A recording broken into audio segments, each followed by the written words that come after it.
یہ بات ہے نہیں اس طرح جس طرح یہ پروٹیکٹ کی جا رہی ہے.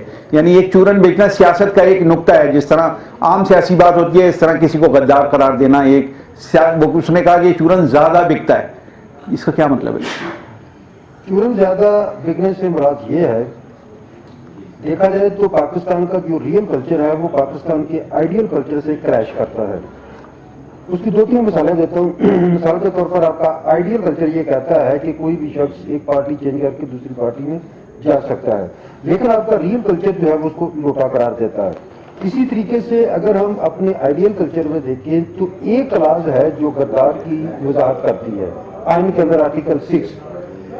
اس کے علاوہ بقایا جتنا بھی نیریٹو ڈیولپ کیا جاتا ہے ایک دوسرے کے خلاف وہ ہم اپنے ریئل کلچر سے اٹھاتے ہیں، کیونکہ یہ جو اصطلاح ہے یہ بائی کرتی ہے سوسائٹی میں، اور اپنے پولیٹیکل موٹیوز میں جو ہے اپنی قابلیت یا اپنی کارکردگی کی بنیاد پر نہیں، ہم جاتے ہیں دوسروں کی ناکامیوں اور یعنی کہ دوسروں کی جو یعنی کہ وہ چیزیں جس کو ہم ہائی لائٹ کر کے اپنا نیریٹو بلڈ کرنے کی کوشش کرتے ہیں.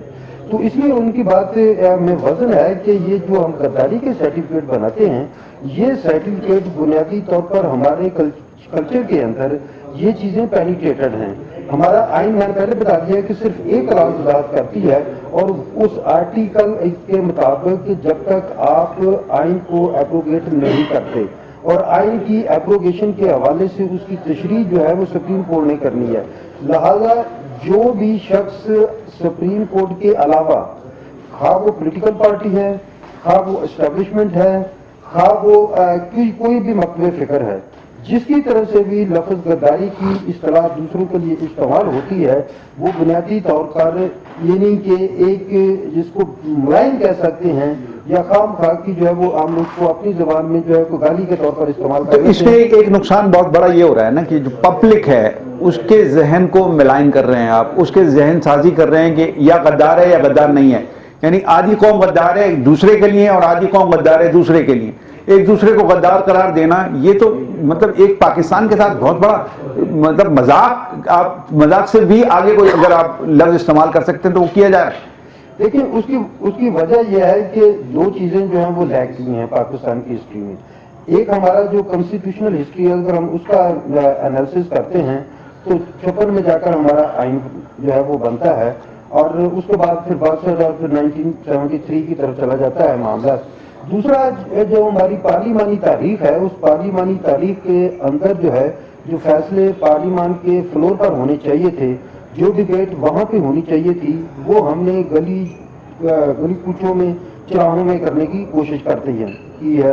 اور اس کے حوالے سے یہ ہوا کہ جو پولیٹیکل نیریٹو بلڈ ہوا مختلف پولیٹیکل پارٹیز کا، خواہ وہ لیفٹ کی سائڈ کی پارٹی تھی یا پھر ہم دیکھتے ہیں کہ رائٹس کی پارٹی ہیں، پھر یہ کہ پیچھے جو ریسنٹ ہسٹری ہے اس میں ایک نیا جو فنیٹسزم فنڈامنٹلزم تو موجود ہی تھا، کہ فنیٹسزم جو ہے وہ ڈیولپ ہوا.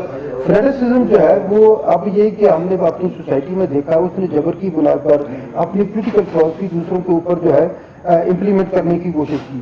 اور ہمیشہ یہ کوشش رہی ہے کہ ہم اسلام سے کوئی چیز جو ہے وہ ڈرائیو کرتے ہیں، بنیادی طور پر اسلام سے ہوتی نہیں ہے، وہ ہمارے کلچر سے ہوتی ہے، اور پھر ہم اس کو ڈرائیو کر کے دوسروں کے اوپر تھوپ کر اس کو جو ہے وہ غدار قرار دے دیتے ہیں.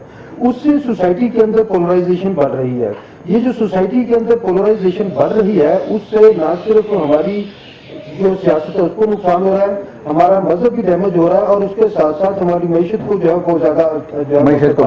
اچھا سر یہ ظفر بٹ صاحب میں آپ کو شامل کروں، آپ نے گفتگو بڑی مختصر فرمائی شروع میں میرے پہلے سوال کے جواب میں. اب میں آپ سے پوچھنا چاہتا ہوں کہ یہ معیشت کے حوالے سے ایک بات ہے کہ موجودہ گورنمنٹ کہتی ہے کہ ہم معیشت کو بہتر کر رہے ہیں اور ہوتی نظر آ رہی ہے. کچھ اشاریے بھی وہ شو کرتے ہیں، پہلے وہ ڈالر جو ہے وہ 170 کا کرتے ہیں، اس کے بعد وہ اب 158 پہ لا کے کہتے ہیں کہ ہم نے دیکھو اتنا کم کر دیا.